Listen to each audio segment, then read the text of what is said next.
Hello दोस्तों। दोस्तों आज हम सीखेंगे कॉन्ट्रैक्शन।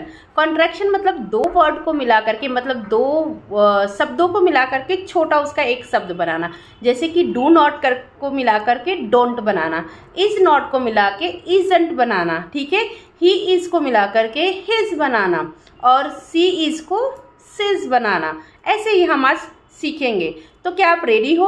क्योंकि हम अभी सीख रहे हैं टेंसेस। जब हम टेंसेस सीख रहे हैं तो उसमें बहुत बार ऐसा आता है कि हम जब नेगेटिव सेंटेंस बनाते हैं तो हमारा हेल्पिंग वर्ब प्लस नेगेटिव दोनों को एक साथ यूज़ करते हैं। तो जब उन दोनों को मैच करके यूज़ करते हैं, दोनों को एक साथ लगाते हैं, एपोस्ट्रोफी एस के साथ लिखते हैं, तो वहाँ पे कॉन्ट्रैक्शन वर्ड यूज़ होता है। तो आज हम उन सारे कॉन्ट्रैक्शन वर्ड को जान लेंगे, जैसे कि हमें सेंटेंस बनाने में कोई प्रॉब्लम ही ना हो। सो दोस्तों चलिए आज का क्लास स्टार्ट करते हैं। लेट्स स्टार्ट दोस्तों। Contraction with the verb to be. I am, am, okay. you are, your, okay. फिर he is, his। जहाँ भी एपोस्ट्रोफी एस आएगा उस सेंटेंस को हम अभी जान रहे हैं। she is, she's, we are, well, we are, ठीक है। they are, there, ठीक है दोस्तों। अब हम नेक्स्ट देखेंगे contraction with have.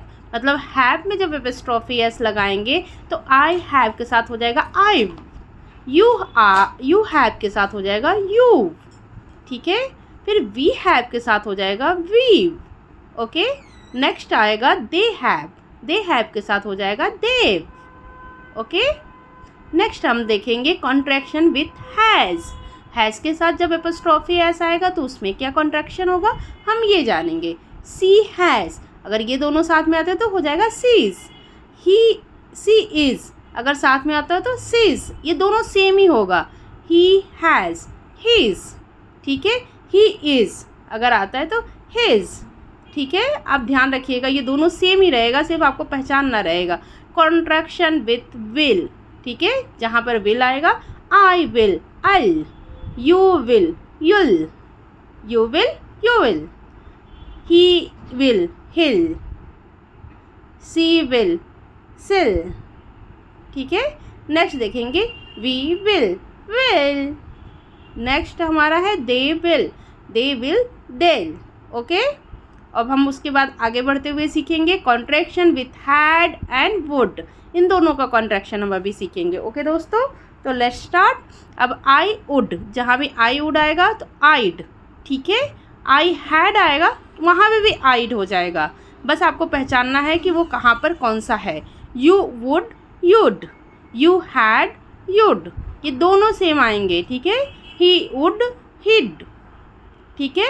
He had, he hide, ठीक है। फिर उसके बाद हम देखेंगे सी वुड, सीड, ठीक है। फिर उसके बाद आएगा सी हैड, सीड। इस चीज़ को आप ध्यान में रखिएगा दोस्तों। वी वुड, विड, ठीक है। वी हैड, विड, यहाँ पर दोनों सेम होते हुए आ रहे हैं। दे वुड, डेड, ठीक है, डेड। फिर उसके बाद दे हैड, डेड, दोनों सेम रहेंगे। अब हम सीखेंगे नेगेटिव कॉन्ट्रैक्शन। आप याद रखिएगा नेगेटिव कॉन्ट्रैक्शन अब हम सीख रहे हैं, इसको हम और अच्छे से एक्सप्लेन भी करेंगे। इज़ नॉट, इजंट, ठीक है। आर नॉट, आरंट, ठीक है।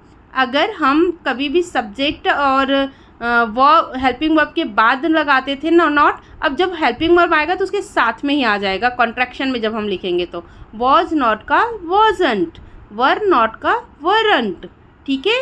हेल्पिंग वर्ब के साथ में ही नॉट वहाँ पर आ जाता है। डू नॉट का डोंट। फिर उसके बाद क्या आना चाहिए? Yes absolutely right, does not का क्या हो जाएगा? डजंट। आपने बहुत अच्छा सीखा। अब हम नेक्स्ट सीखेंगे, ठीक है दोस्तों। नेगेटिव कॉन्ट्रैक्शन में आगे बढ़ते हुए हम और सीखेंगे अभी। कैन नॉट जहाँ आएगा वो हो जाएगा कांट, ओके। आप लोगों ने बहुत बार यूज़ भी किया होगा, आई कांट डू दैट। फिर कुड नॉट जहाँ होगा वहाँ पे क्या हो जाएगा? कुडंट। एब्सोल्युटली राइट, आपने सही पहचाना। और मस्ट नॉट जो होता है वो मसंट हो जाता है, ठीक है दोस्तों, मशंट। एपोस्ट्रोफी एस आ जाता है, ठीक है। शुड नॉट हो जाता है शुडंट। वैसे ही और आगे हम देखेंगे कि क्या होता है। नीड नॉट जो होता है वो क्या हो जाता है? नीडंट। ठीक है। तो जहाँ भी नॉट का शब्द यूज़ होगा वो अभी हम सीख रहे हैं कॉन्ट्रैक्शन, ठीक है दोस्तों। डिड नॉट हो जाता है डिडंट। फिर उसके बाद क्या सीखेंगे, और भी नॉट के शब्द सीखेंगे ताकि नॉट वाला क्लियर हो जाए। जब विल नॉट आता है तो वो हो जाता है वॉन्ट, ठीक है। विल नॉट का क्या हो जाता है, वॉन्ट। फिर वुड नॉट का भी क्या हो जाता है दोस्तों, वुडंट हो जाता है, ओके। नेक्स्ट क्या आएगा हमारा, हैज़ नॉट। हैज़ नॉट का होता है हैज़ंट, ओके। फिर उसके बाद अगर हम हैव नॉट की बात करें तो हैव नॉट बन जाता है हैवंट, ओके। नेक्स्ट हम देखेंगे हैड नॉट। हैड नॉट होता है हैडंट, ओके। फिर उसके बाद आएगा हैज़ नॉट, हैज़ंट, ये तो हमने पहले ही सीख लिया है। फिर हम सीखते हैं अदर कंट्रैक्शन, और भी अदर कंट्रैक्शन होते हैं, जैसे दैट इज़, दोनों साथ में आएंगे तो क्या होगा, दैट्स, ठीक है, दैट्स यूज होगा। देयर इज़, दोनों साथ में आएंगे तो देयर्स यूज होगा, ठीक है दोस्तों। ये भी कॉन्ट्रैक्शन सीखना ज़रूरी है। वॉट इज़ अगर साथ में आते हैं तो उनको अगर कॉन्ट्रैक्शन में बोलेंगे हम तो क्या बोलेंगे, व्हाट्स, ठीक है। कॉन्ट्रैक्शन में जब भी कभी आएगा एपोस्ट्रॉफी एस के साथ तो वो ऐसे बोला जाएगा। वेयर इज़ को बोलेंगे वेयर्स, ठीक है। हु इज़ को बोलेंगे हुज, ठीक है। और सो होप आप लोगों को समझ में आया होगा। और हाँ दोस्तों, शेयर कीजिए वीडियो उन लोगों के साथ जिनको अभी सीखना है इंग्लिश और लाइफ में आगे बढ़ना है। और आपको इसमें से कौन सा पता था और क्या आपने इस पहले से सीख रखा था वो मुझे कमेंट करके ज़रूर बताइएगा। सो मिलेंगे नेक्स्ट वीडियो में, तब तक के लिए धन्यवाद। जय हिंद।